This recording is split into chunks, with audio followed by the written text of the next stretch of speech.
Hey y'all. Today we are going to have a very special guest join us for a little live conversation. Sophia Rowe is someone who I love following, love watching speak, and I just asked her to come on this morning to talk to us about whatever she wanted. We'll get more into specifics of that. I'm just gonna wait for her to join. I miss my sister. Hi, Bella. Soph, if you see me on here, I know I didn't text you back on your last text, but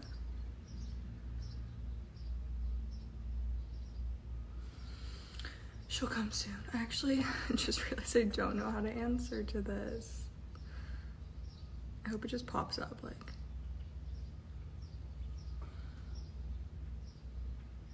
Okay, send me a request. I see you. Wait, do I see you?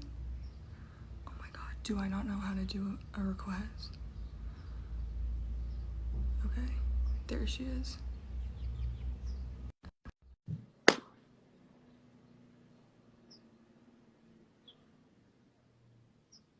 Did it! You did it!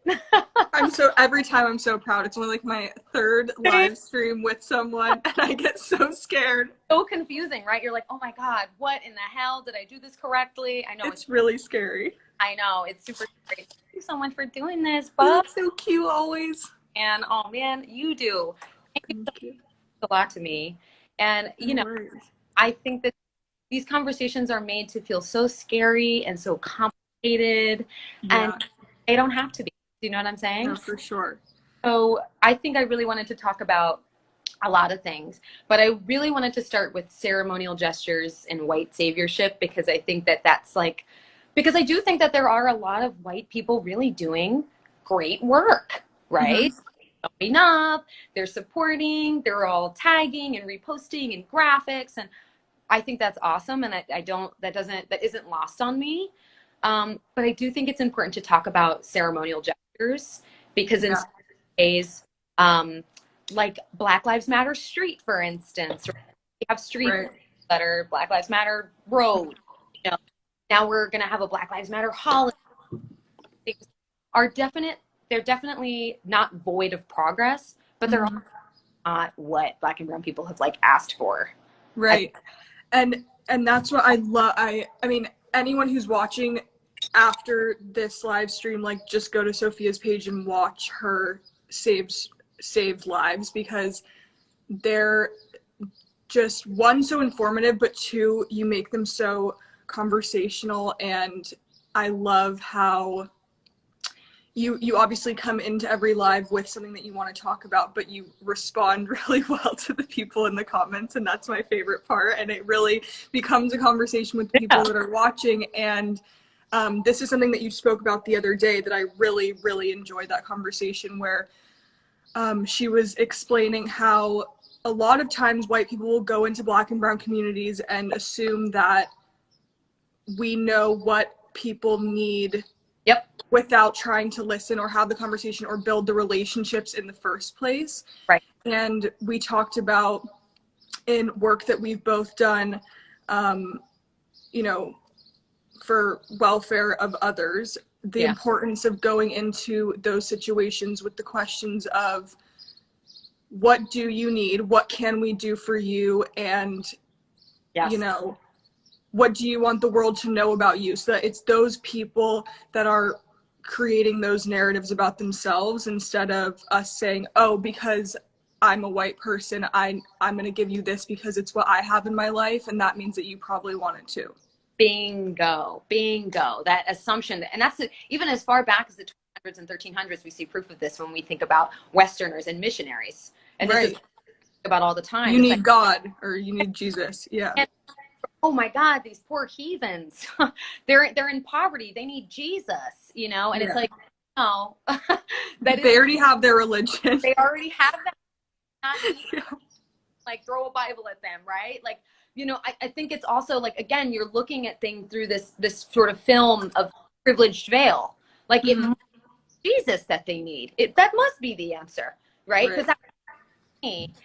So I think that, you know, when you're walking into a Black or brown neighborhood, to have this sort of idea that you know what this group of people might want, because that's what you know, like maybe you want a Whole Foods in your neighborhood. Perhaps these Black and brown people don't want a Whole Foods in their, you know what I'm saying? They want their local grocery store they've had for 15 years. Yes, I can confirm that we do not want Whole Foods in our neighborhood. Right. We definitely don't. But I think that when we're looking at sort of the idea of like, how can I help? Sometimes we want to put ourselves really into it.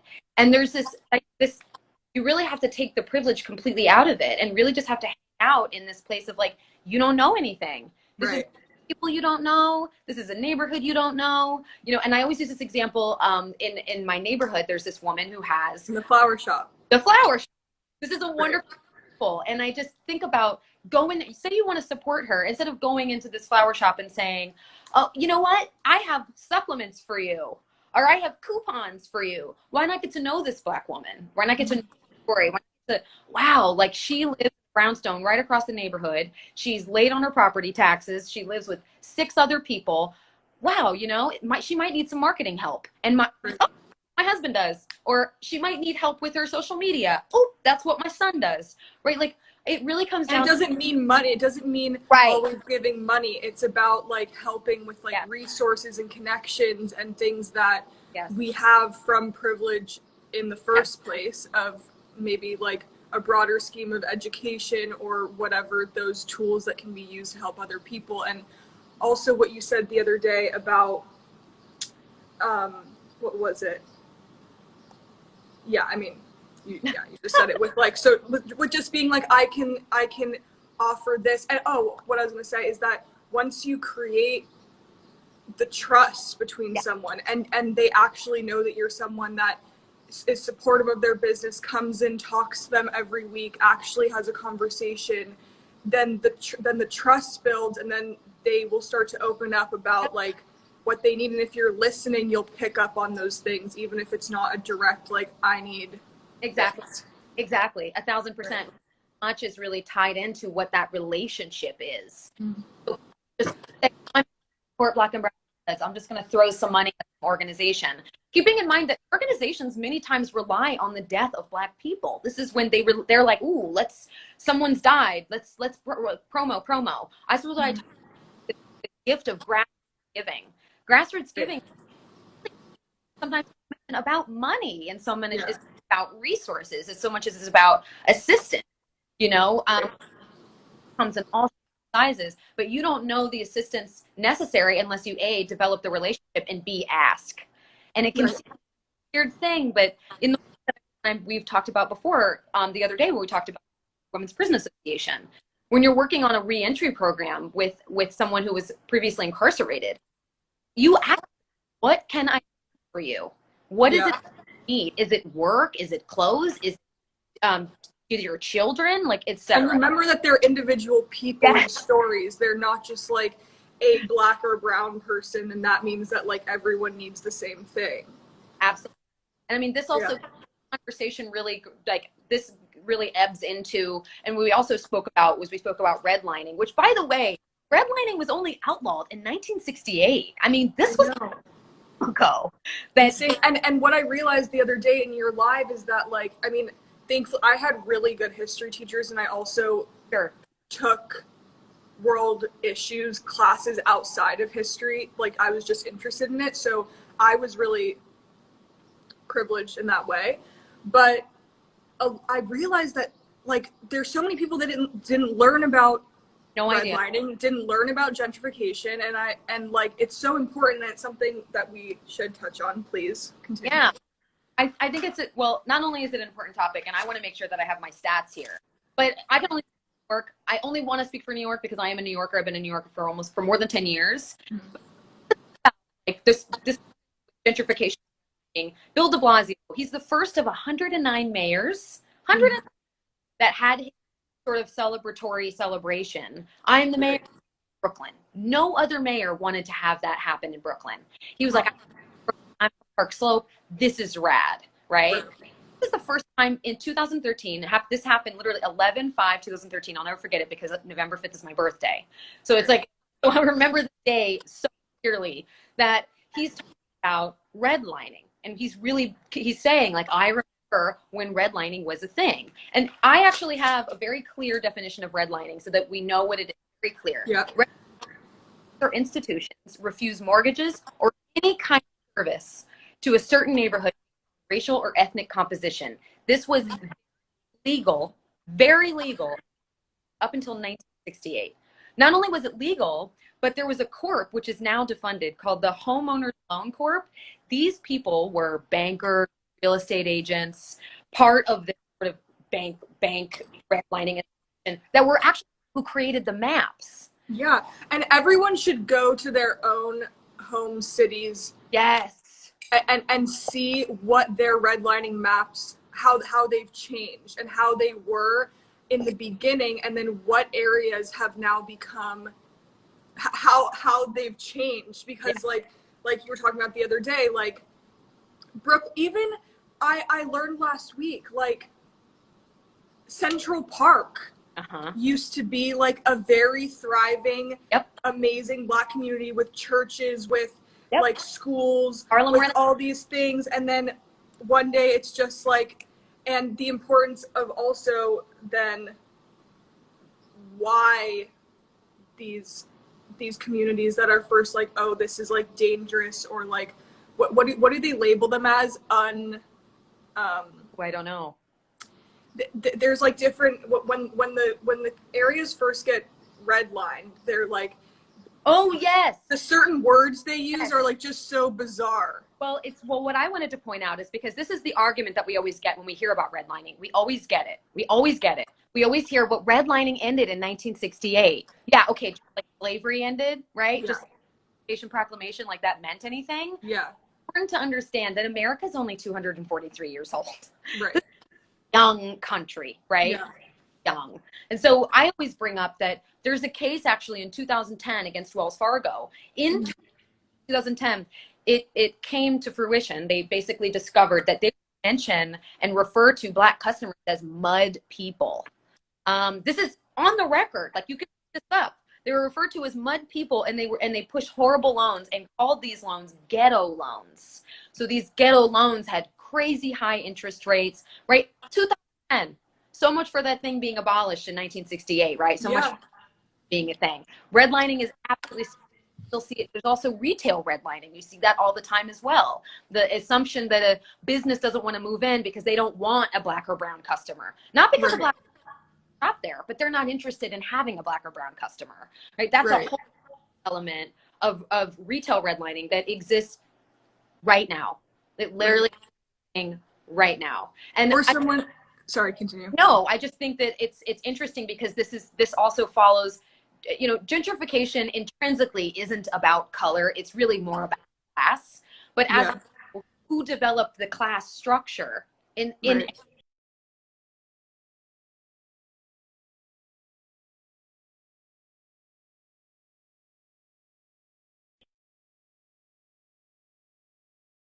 Come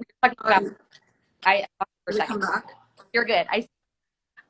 Almost every single white person in this country is also an immigrant, right? You're talking about Europeans that came to this nation, stole it from people that didn't belong to, and you're good. Gee, I see you. You're good.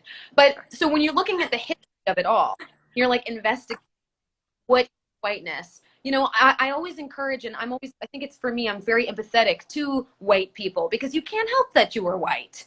It's not something that you were just born. Look, and that's what it is. But I think that in America, we have this sort of like make America great again idea that this never was a great place if you're looking at the history of it. Do you know what I'm saying? This place was stolen from people, right? Also, the people that live here, for one reason or another, have forgotten that they are also immigrants. Like, like you're also an immigrant. And for you to say like, oh, I'm American and therefore we own this land.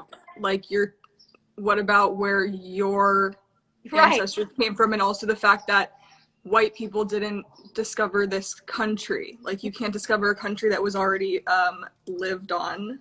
Yes, exactly. So Right. there's this revision that we see so often.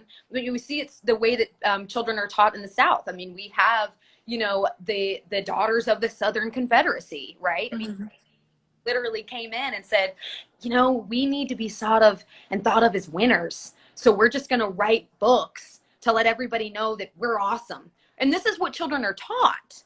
And still now, like, that's why I say, like, you know, I maybe came from a school district that sure. that found the real history more important, but like, there's definitely parts of this country that they just don't want to teach that. Like, they just don't want that to be known, and it's crazy. It's no coincidence that many of the states that are in support of Make America Great Again are Southern states, which, as we know, were some of the pillars for slavery. This is not purely design. I mean, this is like, things are happening exactly how they were kind of laid out to happen. You know, I find it very interesting that there's so much pride in what it is to be an American. But this is a country that is so young, you know, and it's so interesting that the people that founded this country are so quick to ignore that they themselves are European immigrants. The only, if you're really looking at who's a true American, it's Native Americans, right? Yeah, exactly. And so this also plays into what happens when we do feel bad about something. We're like, oh, we feel bad about what we did, so we're just going to give you this like reservation. We're going to give you this like, we're not going to give you anything. We're not going to, like, how about you take a small reservation? Yeah, we give the rest of the country. We're not have to pay taxes. It's good, right? Like, we're going to give you this tiny little, we'll make it tax free. It's all good. We'll make it tax free. We're going to give you your own police, but all the police can also be white people. It's like, you know, it's like a very strange. But it also plays into sort of that idea of gentrification and redlining. And here's the thing about gentrification: it doesn't have to be bad intrinsically, you know. And it's like a big, huge. It feels a lot. So it's not one of those things that I think is it's a little too broad for just one word, because there's so many things that imply sort of gentrification. Yeah. With, you know, the white man moving in and making the prices skyrocket. There are ways that gentrification can actually be positive. For example, Brooklyn, a good type of gentrification would be, say, listen, white people, segregation doesn't exist. You can move wherever you want. However, if you are a black or brown person and you own a home, we're going to give you incentives to your home, right? Yeah, exactly. Property taxes lower. If you were a black person and you've lived in a neighborhood and you can prove it for 20 plus years, we're going to give you a rent to own loan, right? Like, there are so many things that could actually be really, really wonderful. And I think about this a lot, like, wow, protect elderly and long-term residents from property taxes. If you live for over 60 years, you don't have to pay property taxes, right? Yeah, like, this would be a great, means black and brown people don't feel like they have to sell their homes. This is wonderful. Establish community benefits. So this would be a situation in which black people had say of what happened to their home even after they sell it.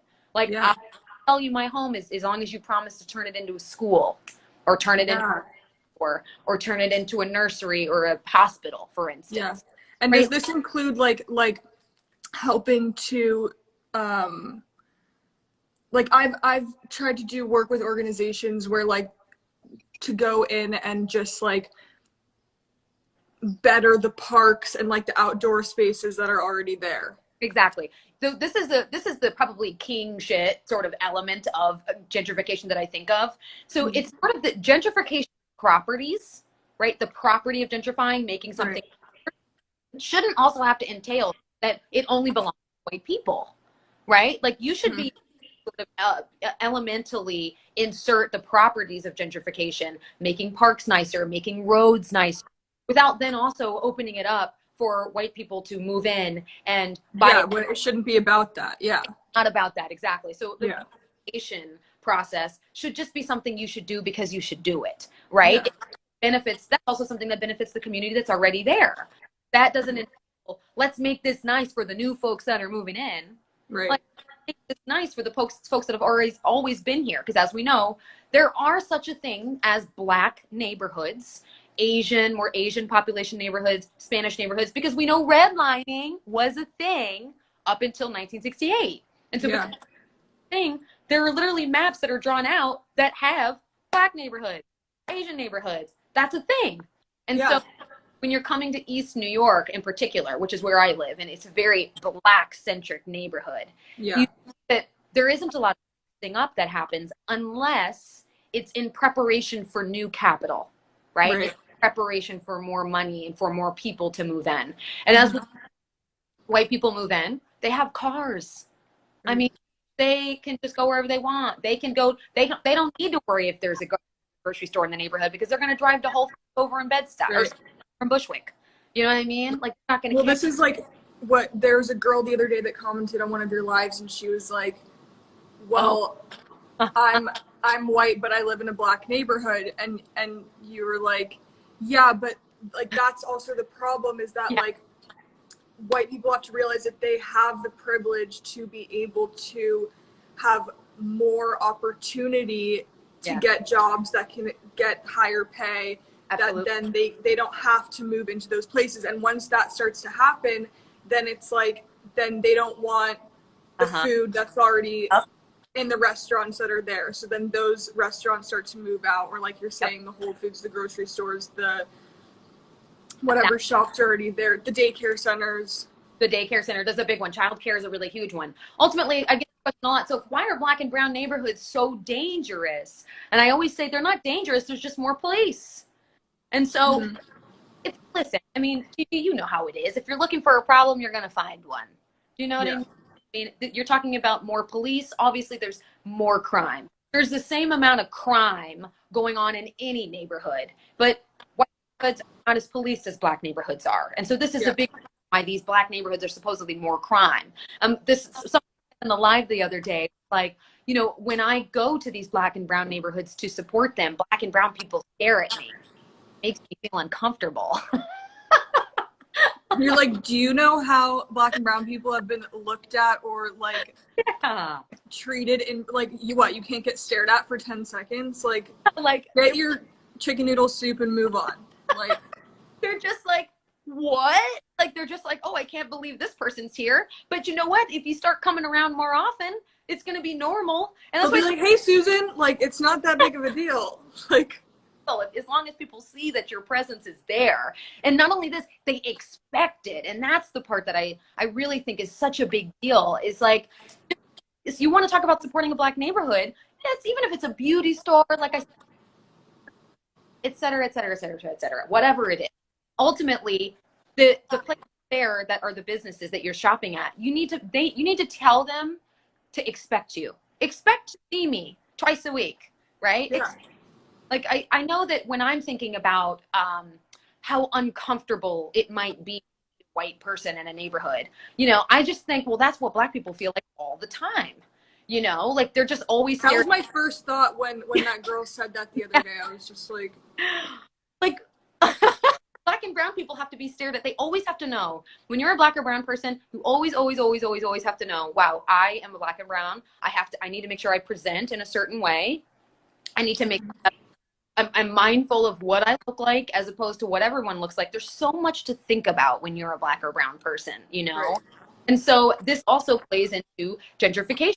This plays into, we know that white people are not going to support these stores. So these stores are going to close. And what's going to open up? It's going to be restaurants. They're going to be expensive, right? And we know from here, then we have displacement. Then the rent, we have to re-sign that lease every month because we don't have. Banks won't give that to Black or brown people. Banks won't let Black or brown people own the homes that they've been in for 20, 25 years. So when that new lease comes around, it's $300 more, $400 more. And this is when displacement starts. And this is how the whole neighborhood starts to change. And before you know it, you've got this gentrification that just moves its way out. When I first moved here 10 years ago, it was really just Williamsburg, Brooklyn Heights, little bit in downtown Brooklyn, but now it's like, I mean, Carroll Gardens, Red Hook. I mean, the whole Brooklyn is really really just have this little bit of Brownsville, East New York left. Right. And because of that, you are having a displaced people. Honestly, the neighborhood to live in now is Queens. And I never thought I'd that, but that's really what's happening. But then there is also, and this flip side of gentrification. There's this idea that white people say, hey, but I want to live in a diverse place. Sorry, say that again. You cut out. This idea that white people move into a neighborhood because they want more diversity. Oh, right. They want, well, they're like, so I want to have more diversity. I want to be, I want to have schools where their teachers are Black. You shouldn't need to move into a Black neighborhood for that to be the case, right? You need to go to the school board where you currently live and demand a more diversified education for your children, right? Like, this, you don't need to say, oh, well, hell, fuck it. I guess I'll just have to move into the Black neighborhood to get Black teachers for my kids. Yeah. Like, I think it's like that big Karen energy. Like, listen, I love a Karen for me. Like, if you want to like go and just complain, I want to see the manager. Like, I love that energy. Just take that energy to the school board. Yeah.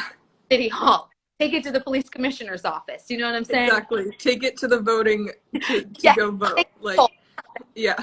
That's like sort of how I feel about it. And when we are in places where we know redlining exists, and we know gentrification is real. We know, like, this is all a reality. We just have to remember to live there all the time. You know, we just always have to remember to keep ourselves very, very mindful. Like, when you walk down the street, it's not a terrible thing to think about your privileges. Think about them when you walk around. Think about, I have health insurance. Even I have privilege. I have privilege as a Black woman. I have lighter skin. I'm skinny, right? I have a certain type of hair. I have a certain type of face. It's not a terrible thing to be, having privilege isn't bad. It's like what you do with it. You know what I mean? I think that we come to terms with that. The privileges that you have or I have or anybody might have, there's a way that they can be beneficial to those who are not privileged. We just have to, like we talked about at the top, you have to make sure that you're leading with what do you need, right? And then be okay with you not being the one that can do it. Like, I've had so many instances where I tithe to my community, and tithing is it's biblical. So tithe to your pastor, right? You pay 20% of what you make to your pastor. That keeps the lights on, that pays his bills, right? So I tithe to my neighborhood because my neighborhood is, they're in essence who I pray to. This is where I live. These are the people. These are my people, right? But what comes with that tithing, that grassroots effort, is I have to get to know my community. I have to get to know these people. I won't be, who am I tithing for? It's not as simple as just me writing a check to an organization. Like, that's not what I'm looking for. And I think that that's what I'm talking about when I'm talking about, oh, what can white people do? Because like, I think there's also this intrinsic idea that Black people are saying white people are bad. And I just don't subscribe to that. I don't think that people are bad. I don't. I just think there's some displaced sort of ideas. I just don't think that we really know as white people, not myself, but as white people don't really understand what to do. And I that starts asking, don't say, hey, what can I do? Say, hey, what can I do for you? What can I give you? Is there something here? Don't go to a Black or brown person and ask them what books to read, what to listen to. These books have been written for, Angela Davis has been a long time. You know what I'm saying? Like, things have been in existence. We've got bell hooks books all over my house, right? Like, these things have been around. I think more than it's understanding that it's not about people.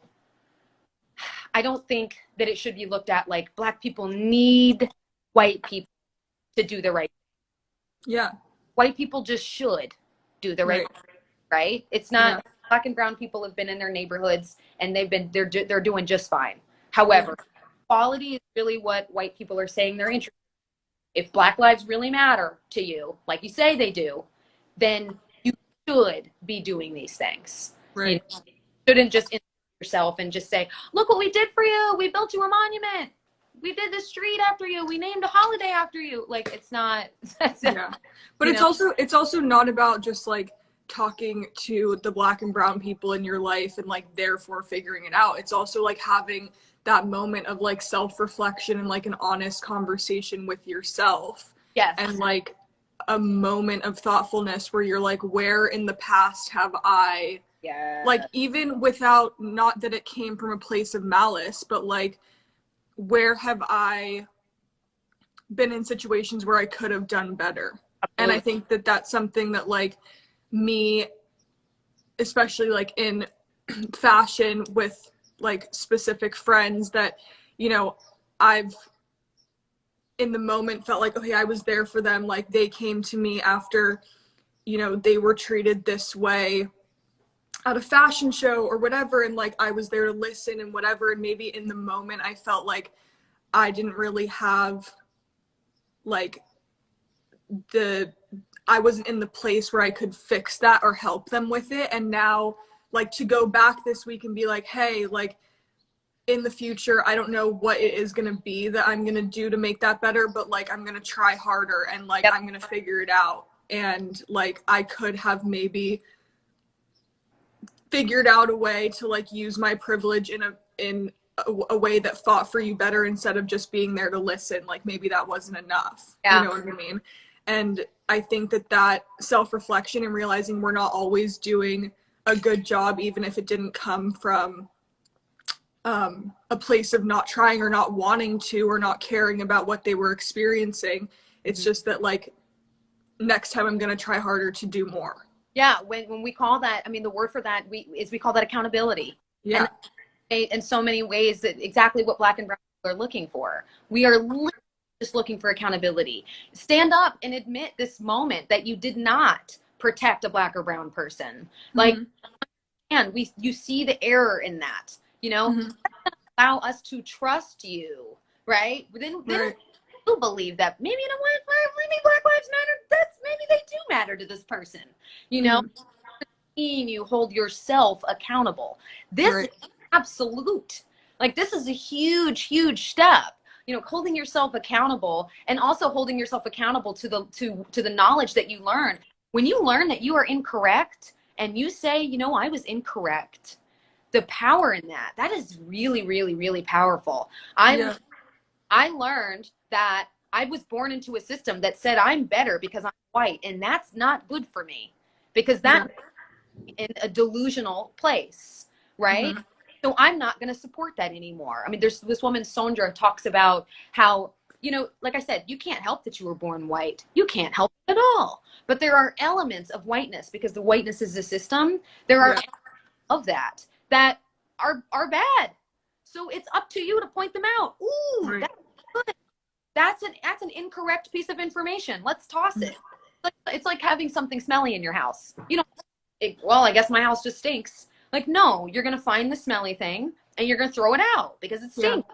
You know what I'm saying? So I think that's really the accountability step. Honestly, Gigi, I think that might even be probably one of the most important things to Black and brown people, really, truly. Beyond assistant, really, is really just holding yourself and your family and your ancestors accountable, right? And I think it's also this feeling, and I had this white friend reach out to me and she said, Soph, you know, I feel so bad about my ancestors and I just feel bad. I just feel terrible. And I say, sit with it.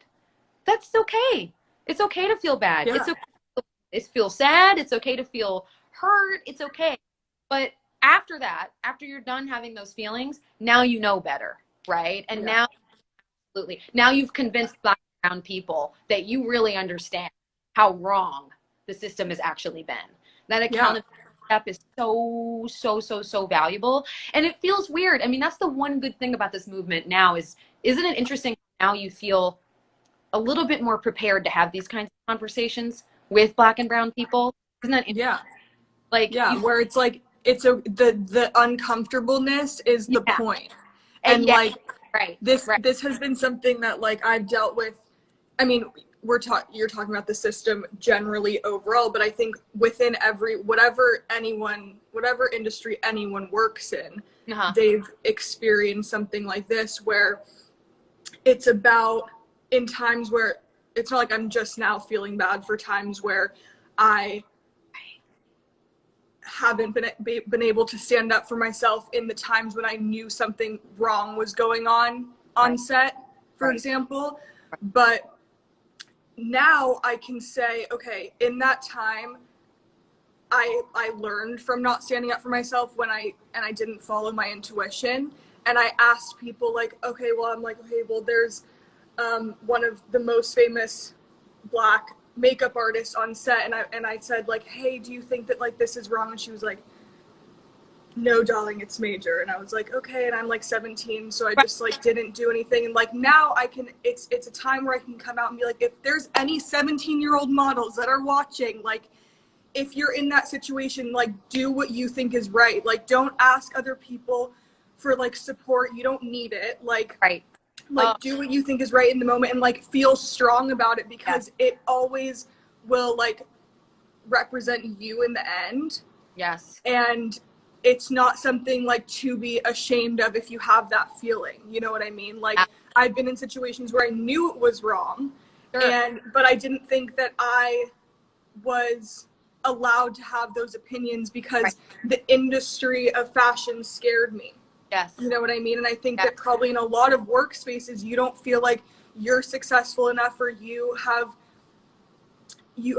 been there long enough to have a voice that way, and you do. Yes. It's like it's this crazy thing. I got emotional, sorry. Everyone's like making fun of my voice, but it gets shaky.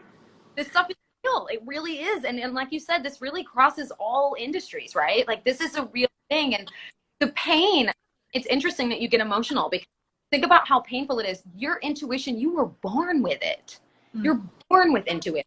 So when you have to ignore it, I mean, think about how painful that is. When you intrinsically know deep down inside your spirit that something is wrong, but you have to ignore it for whatever reason, whether it's you don't feel, I mean, for me in the chef space, are you kidding? Oh my God, that's like, that's it. I mean, stories for days, very similar to fashion, like being a woman in a kitchen and it's already like, there's such a crazy, yes, divide in that. I've read about that. Yeah. It's like, holy shit, I feel like I can't say anything because I've had to work so hard to get this point. So I don't want to speak up and upset anyone or think that I'm disrespecting anyone by having an opinion. Yeah, because what if they never hire me again?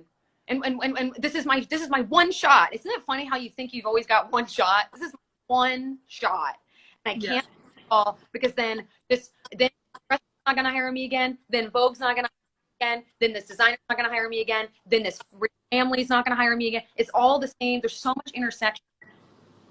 Whether you're talking tech, corporate, real estate, fashion, food, etc. Don't it's about not listening to your intuition and the pain of that. And I can just, every industry that I've ever sort of talked about or talked to someone in it, there's this sort of this intrinsic sort of ignoring when you see something because you're scared of what will happen. And now, the silver lining here is that we're finally in a situation where when you do something and you go for it, you can do your job. You know what I'm saying? Like, it matters. And so I do think that is a really, I think it's such a valuable thing. And like you mentioned, I can't think of anything more important for a 17-year-old model to know. If you situation on a photo shoot and something doesn't feel right, or something happens that isn't right, you are well right to speak up, absent of asking someone first, or or doing that thing where you have to like, hey, so is it just me, or is this where you're like, it's weird, like I knew it was not right, and like I just thought everyone here has been in the fashion industry for 30 years, and like I'm just like, I guess this is just like part of it, fashion, like oh totally, like, oh well, women just get paid less, and I guess that's just like, like I remember my first time seeing a paid discrepancy and seeing that and noticing that someone the same job as me that was a man was paid more than me and not saying anything, because I just thought, well, I guess that's the industry. Like, I guess that's how it goes, and now, like, I hope that this movement, I mean, whether you're calling it a movement, you're calling it a civil war, whatever you're calling it, depends on who you ask, has the silver lining there really made people more comfortable than ever to actually have a conversation about to have a conversation about race, to talk to white friends, to talk to family members. I was talking to a friend, and she was the way I was like, how are you talking to your grandfather? Because he was from West Virginia, was extremely racist. And she said, I was leading like, hey, grandpa, you're an immigrant, right? Like, like that you are one, right? And so finding these little intricacies and ways to communicate people right now, I think is the most valuable thing. And this is why language is really important. And we talk about that all the time. That's something I talk to my community all the time. Like, make sure that you arm yourself. That's the point of the books and the podcast. And that's the point of all that stuff, is that you have now you actually know what you're talking about. Yeah. So that when you do have conversations with your family, you feel prepared, right? Yeah.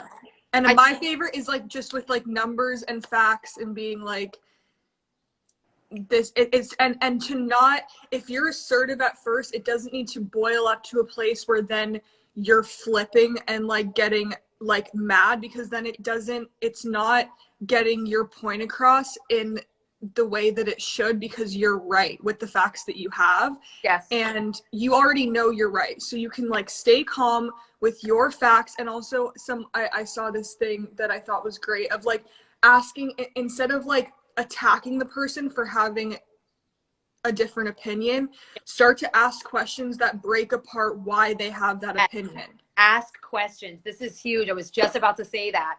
This is your big, have a racist family member. Hey, Pop, so what's this, like, what happened that you feel this way about Black people? And maybe he'll open up and tell you a story. Maybe it was some story that happened with him and a Black person. And then you can say, so wait, so I understand that's a terrible thing that happened to you. So that means Black people are a monopoly. And now just because you had one bad experience with a Black person, they're all bad now.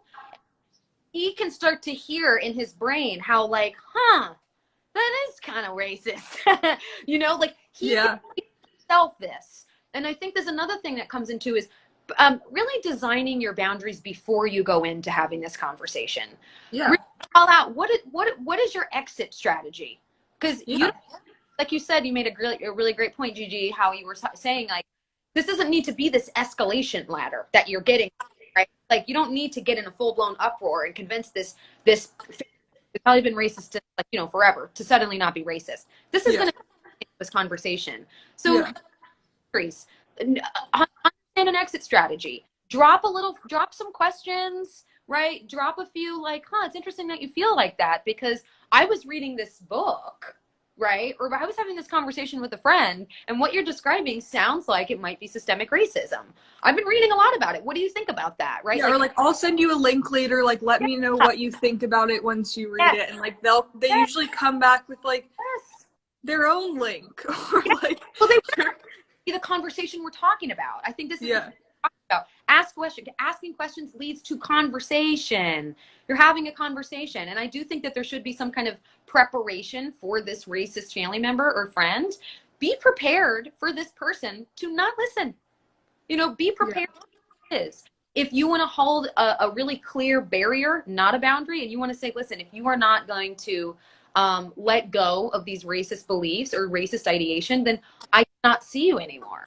I can't allow myself to be part of this part of this relationship anymore. Be prepared for that. And a lot of times, a family member, they're going to come around.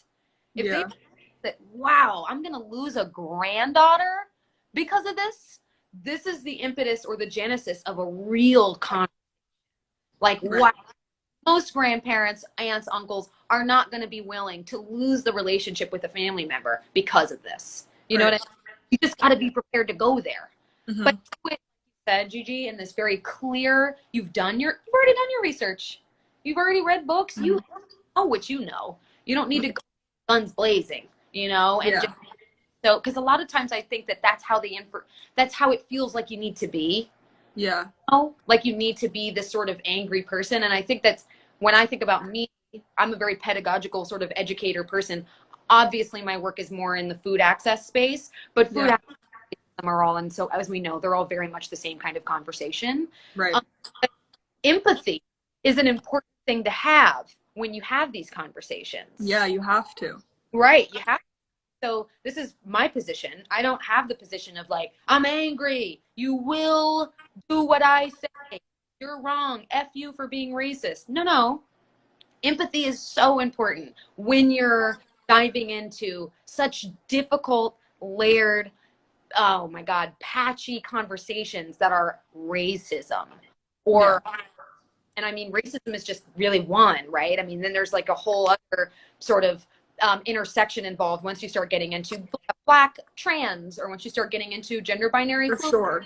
right? There's so much intersection when it comes to these things. So I just think when you're having a conversation about racism, understanding your basis of knowledge, so you can go in feeling very comfortable. B, Yeah. like, ask questions.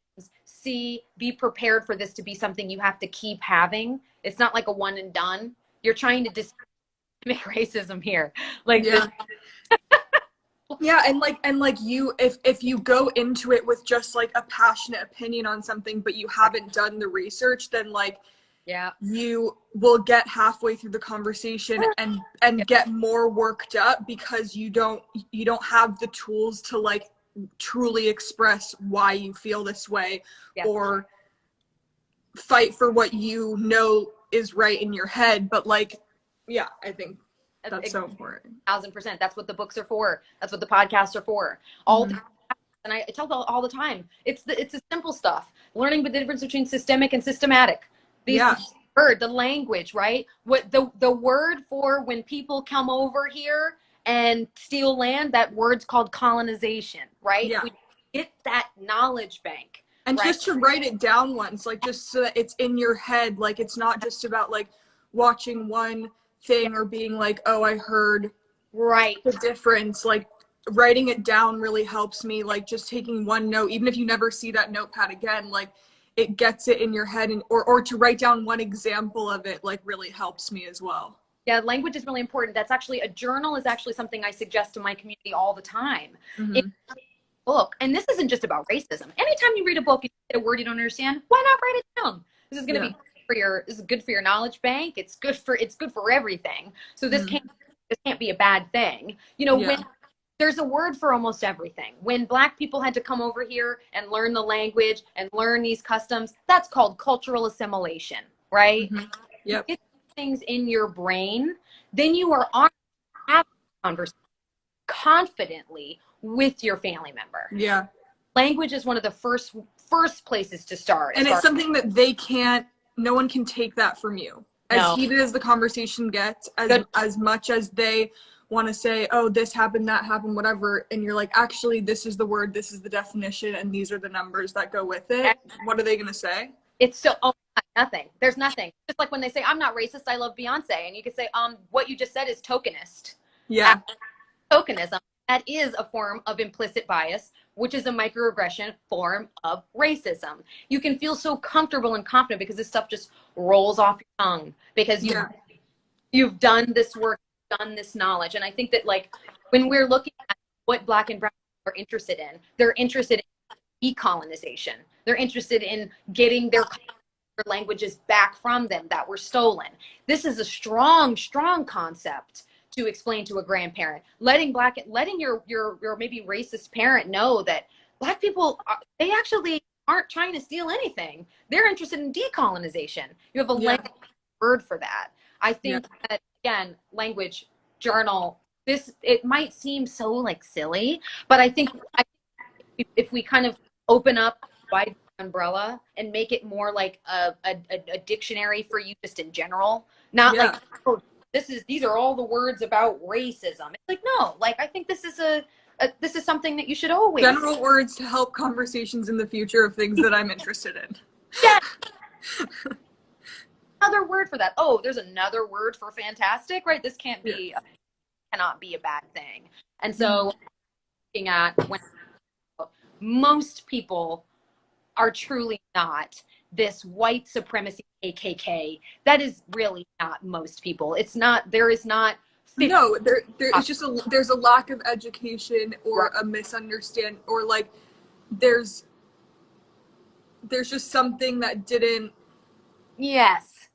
It's not like there's this huge conglomerate of KKK just hate Black people. It's more, it's hidden bias, more implicit bias. It's more microaggression. One of the popular ones I think about all the time is, who would you rather ask to to? A white man or a Black man, right? Who do you feel safer driving your airplane? A Black man or a white man, right? Yeah. These are what we call implicit hidden bias. And and it's when people say like, oh, I don't have a racist bone in me. It's like every person, regardless of their race, has absolutely has a race, like it's part of like human nature, and it's about coming to terms with that and then realizing how to work yourself Yes. out of the things that like you didn't even realize were put in place in the system. You didn't even realize. For you to just, yeah.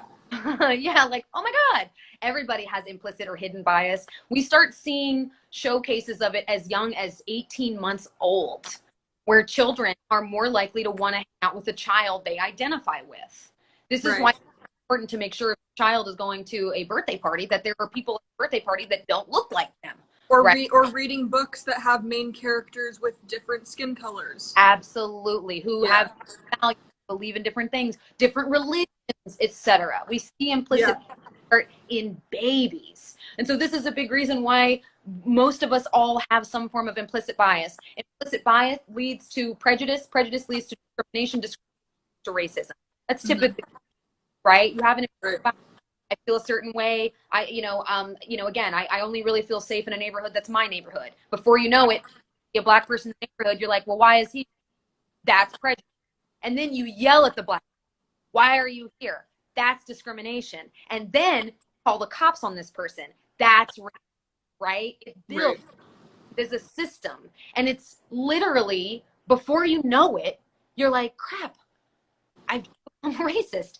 And this is the problem with the hidden or implicit biases. Before you know it, the prejudice becomes discrimination. Discrimination becomes racism, and then boom, it just happens very quickly, right? And so implicit biases at the very beginning, especially tokenism, right? Like, I'm not racist. I love Michael Jordan, or like whatever. It's, you know, I love Beyonce, or I love Naomi Campbell, right? Like this is, this sort of like cultural ideation, like I only love a black person if they're super beautiful or super. That doesn't make you not racist. That's actually racist, So it's really interesting how we have like racial inequities within systems that we don't even assume are even racial. We don't even think, we're not really thinking. We just think, oh, I love Beyonce, possibly be racist, or I go to school with black kids. Like, if you don't know anything about black kids, or you're trying to hang out with the black kids, or you're trying to black, it just means you go to school with black kids. That's really what that means. So these forms of implicit bias expression are the things you need to check in your own self, in your own, so that you can keep your own racism, right? That sort of that part we talked about, that at bay, and so that you can feel qualified to have these conversations. Like you said at the beginning, if you don't have accountability in yourself, then you don't even qualify to talk about this stuff. Yeah. And the last thing, because Gigi, I'm so appreciative of your time, and this has been so great. But I'm so appreciative of you. Are you kidding? I just love you. This is wonderful. This is so great. I know that this sounds like a lot of work. It does. We've been speaking for an hour. This is a lot of stuff, but that's okay. This is work for everybody to have to do. This is just your duty as a human to be a good person, right? You don't have to do this work alone. I think it's the great thing. You don't have to have enough energy for a whole week. Luckily, and you don't have to do it all at once. Like it can happen in like there can just be small moments in the day if you're just thinking about it. Yes.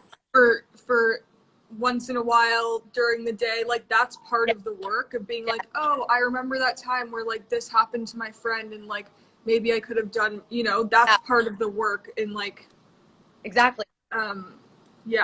It's like the knowing. Just keep tabs mentally of just your privileges when you walk around. Keep tabs of like, what could I have done differently in that situation? It's very subtle.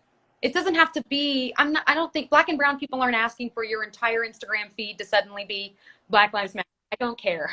I'm just asking for you to thoughtfully think about this stuff on a regular basis. This is stuff you're anti-racist work to be. I mean, the verdict's still out on if white allyship exists, because even the idea of being white is a construct, right? But if anti-work is your goal, you gotta know you're gonna be doing it forever. So remember to take care of yourself. Remember to drink water, stay hydrated, rest. You're gonna need all that stuff in order to be this great anti-racist person, So this idea that I have to have enough energy in one day to do all this work today. It's just, it's not like that. You get to go to sleep at night and you get to wake up tomorrow and you get to continue your anti-racist work, which is the best thing about it. You know, it's, no Black or brown person is expecting this stuff to all make sense immediately or for you to do it all in one day. So that's the important part. So yeah. I so love anyone that checked in late, Sophia Rowe is a chef. She's an activist. She is a founder of the Pillow Talk sessions, which everyone should follow as well, just for great conversation on. We have one today. I'm very excited. Today at 1? We're talking at 1 o'clock. We're talking about intimacy. So I'm very excited. I will be watching as I do all of your lives, and she's also one of the contributing activists for my Gigi journal with V Magazine that comes, I think it's going to be July 6th on stands. And she wrote an amazing piece for it. It's really powerful. And I can't wait for everyone to see it. And I love you, Soph. I really appreciate your time and all the energy you give to the world. And like, I just love hearing you talk. Oh man, well, I just love you, girl. I'm here. You know, I'm always me. I love you. Love you. Thanks everyone for watching. Bye.